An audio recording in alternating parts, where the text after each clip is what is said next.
Hello and welcome to McIver's Grant Public Library's Chapter Book Storytime. We are reading Percy Jackson and the Olympians, The Lightning Thief. We're in the middle of Chapter 16 called We Take a Zebra to Las Vegas. And Annabeth was about to tell Percy something very important about her and her father. This book was written by Rick Riordan. He's the author, so he wrote the words, and we are using this beautiful illustrated version by John Rocco. And just to show you one of the illustrations, right now they're in the back of an 18-wheeler with a lion on the way to Las Vegas and a zebra. And there's a picture of Percy and Annabeth talking. They can't sleep. Grover's fallen asleep. No, it's okay. She took a shaky breath. My dad sent it to me, folded up in a letter 2 summers ago. The ring was like his main keepsake from Athena. He wouldn't have gotten through his doctoral program at Harvard without her. That's a long story. Anyway, he said he wanted me to have it. He apologized for being a jerk, and he said he loved me and he missed me. He wanted me to come home and live with him. That doesn't sound so bad. Yeah, well, the problem was, I believed him. I tried to go home for that school year, but my stepmom was the same as ever. She didn't want her kids put in danger by living with a freak. Monsters attacked. We argued. Monsters attacked. We argued. I didn't even make it through the winter break. I called Sharon and came right back to Camp Half-Blood. You think you'll ever try living with your dad again? She would meet my eyes. Please, I'm not into self-inflicted pain. You shouldn't give up, I told her. You should write him a letter or something. Thanks for the advice, she said coldly, but my father's made his choice about who he wants to live with. We passed another few miles in silence. So if the gods fight, I said, will things line up the way they did with the Trojan War? Will it be Athena versus Poseidon? She put her head against the backpack. Ares had given us and closed her eyes. I don't know what my mom will do. I just know I'll fight next to you. Why? Because you're my friend, seaweed brain. Any more stupid questions? I couldn't think of an answer for that. Fortunately, I didn't have to. Annabeth was asleep. I had trouble following her example, with Grover snoring and an albino lion staring hungrily at me, but I eventually closed my eyes. My nightmare started out as something I dreamed a million times before. I was being forced to take a standardized test while wearing a straitjacket. All the other kids were going out to recess, and the teacher kept saying, "Come on, Percy, you're not stupid, are you? Pick up your pencil." Then the dream strayed from the usual. I looked over at the desk next to me and saw a girl sitting there, also wearing a straitjacket. She was my age, with unruly black punk-style hair and dark eyeliner around stormy green eyes and freckles across her nose. Somehow I knew who she was. She was Thalia, daughter of Zeus. She struggled against the straitjacket, glared at me in frustration, and snapped, "Well, seaweed brain, one of us has got to get out of here." She's right, my dream self thought. I'm going back to that cavern. I'm going to give Hades a piece of my mind. The straitjacket melted off me. I fell through the classroom floor. The teacher's voice changed until it was cold and evil, echoing from the depths of a great chasm. "Percy Jackson," it said. Yes, the exchange went well, I see. I was back in the dark cavern, spirits of the dead drifting around me. Unseen in the pit, the monstrous thing was speaking, but this time it wasn't addressing me. The numbing power of its voice seemed directed somewhere else. "And he suspects nothing?" it asked. Another voice, one I almost recognized, answered at my shoulder. "Nothing, my lord. He is as ignorant as the rest." I looked over, but no one was there. The speaker was invisible. Deception upon deception, the thing in the pit mused aloud. Excellent. "Truly, my lord," said the voice next to me, "you are well named the Crooked One. But was it really necessary? I could have brought you what I stole directly." "You," the monster said in scorn, "you have already shown your limits. You would have failed me completely had I not intervened." "But, my lord—" "Peace, little servant. Our 6 months have brought us much. Zeus's anger has grown. Poseidon has played his most desperate card. Now we shall use it against him. Shortly you shall have the reward you wish, and your revenge, as soon as both items are delivered into my hands. But wait, he is here." "What?" The invisible servant suddenly sounded tense. "You summoned him, my lord?" "No." The full force of the monster's attention was now pouring over me, freezing me in place. Blast his father's blood, he's too changeable, too unpredictable. The boy brought himself hither. "Impossible," the servant cried. "For a weakling such as you, perhaps," the voice snarled, and then its cold power turned back to me. "So, you wish to dream of your quest, young half-blood? Then I will oblige." The scene changed. I was standing in a vast throne room with black marble walls and bronze floors. The empty, horrid throne was made of human bones fused together. Standing at the foot of the dais was my mother, frozen in a shimmering golden light, her arms outstretched. I tried to step toward her, but my legs wouldn't move. I reached for her, only to realize that my hands were withering to bones.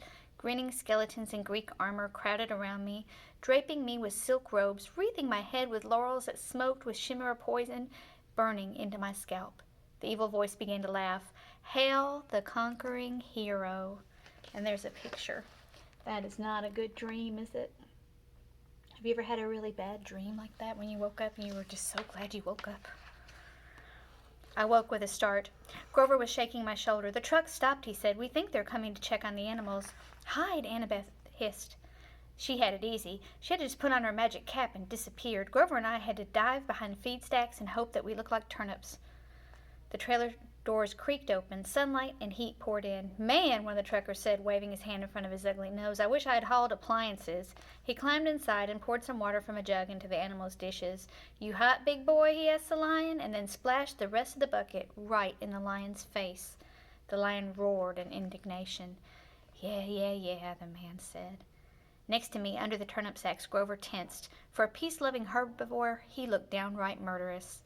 The trucker threw the antelope and a squashed-looking Happy Meal bag. He smirked at the zebra. How you doing, Stripes? Least we'll be getting rid of you this stop. You like magic shows? You're going to love this one. They're going to saw you in half. The zebra, wild-eyed with fear, looked straight at me. There was no sound, but as clear as day I heard it say, Free me, Lord, please. I was too stunned to react. There was a loud knock, knock, knock on the side of the trailer. The trucker inside with us yelled, What do you want, Eddie? A voice outside, it must have been Eddie's, shouted back, Maurice? What'd you say? What are you banging for? Knock, knock, knock. Outside, Eddie yelled, What banging? Our guy Maurice rolled his eyes and went back outside, cursing at Eddie for being an idiot. A second later, Annabeth appeared next to me. She must have done the banging to get Maurice out of the trailer. She said the transport business can't be legal. No kidding, Grover said. He paused as if listening. The lion says these guys are animal smugglers. That's right, the zebra's voice said inside my mind. We've got to free them, Grover. We've got to free them, Grover said. He and Annabeth both looked at me, waiting for my lead. I'd heard the zebra talk, but not the lion. Why? Maybe it was another learning disability. I could only understand zebras, and then I thought, horses. What had Annabeth said about Poseidon creating horses? Was the zebra close enough to a horse? Was that why I could understand it? The zebra said, Open my cage, Lord, please. I'll be fine after that.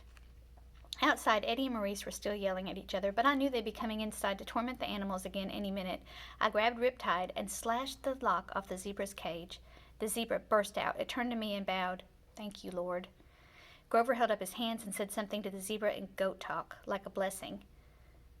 Just as Maurice was poking his head back inside to check out the noise, the zebra leapt over him and into the street. There was yelling and screaming and cars honking. We rushed to the doors of the trailer in time to see the zebra galloping down a wide boulevard with hotels and casinos and neon signs. We had just released a zebra in Las Vegas. Maurice and Eddie ran after it, with a few policemen running after them shouting, Hey, you need a permit for that. Now would be a good time to leave, Annabeth said. The other animals first, said Grover. I cut the locks with my sword. Grover raised his hands and spoke the same goat blessing he'd used for the zebra. Good luck, I told the animals. The antelope and the lion burst out of their cages and went off together in the streets. Some tourists screamed. Most just backed off and took pictures, probably thinking it was some kind of stunt by one of the casinos. Will the animals be okay? I asked Grover. I mean, the desert and all. Don't worry, he said. I placed a satyr's sanctuary on them. Meaning? Meaning they'll reach the wild safely, he said. They'll find food, water, shade, whatever they need until they find a safe place to live. Why can't you place a blessing like that on us? I asked. It only works on wild animals. So it would only affect Percy, Annabeth reasoned. Hey, I protested. Kidding, she said. Come on, let's get out of this filthy truck. We stumbled out into the desert afternoon. It was 110 degrees easy, and we must have looked like deep-fried vagrants, but everybody was too interested in the wild animals to pay us much attention. And there's a picture of the zebra running. We passed the Monte Carlo and the MGM. We passed the pyramids, the pirate ship, and the Statue of Liberty, which was a pretty small replica, but still made me homesick.